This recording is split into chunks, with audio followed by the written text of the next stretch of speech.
ভারত ও চীনের সম্পর্ক বরাবরই জটিল ও বহুমাত্রিক। একদিকে রয়েছে অর্থনৈতিক সহযোগিতা, অন্যদিকে রয়েছে সীমান্ত বিরোধ ও কৌশলগত প্রতিযোগিতা।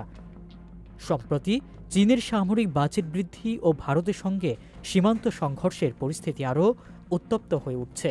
তবে চীনের সামরিক শক্তির এই বৃদ্ধির পেছনে কি শুধু ভারতকে লক্ষ্য করা, নাকি বৃহত্তর কৌশলগত উদ্দেশ্য রয়েছে? এই দুই দেশের সম্পর্ক কিভাবে সামরিক ও রাজনৈতিক দিক দিয়ে নতুন মোড় নিতে পারে, সেসব নিয়েই আজকের আলোচনা। ভারতের প্রতিরক্ষা বাজেটে প্রায় ৩ গুণ বরাদ্দ করেছে চীন। আর ২০২৫ সালের জন্য দেশটির প্রতিরক্ষা বাজেট ৭.২% বৃদ্ধি পেয়ে দাঁড়িয়েছে $২৪৫ বিলিয়ন, যেখানে ভারতের প্রতিরক্ষা বাজেট $৭৯ মিলিয়ন।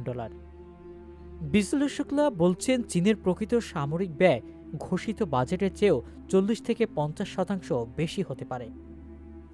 চীনের প্রেসিডেন্ট শি জিনপিং এর সরকার ২০২৭ সালের মধ্যেই পিপলস লিবারেশন আর্মিকে বিশ্বের সবচেয়ে আধুনিক ও শক্তিশালী সামরিক বাহিনী হিসেবে গড়ে তোলার পরিকল্পনা করছে।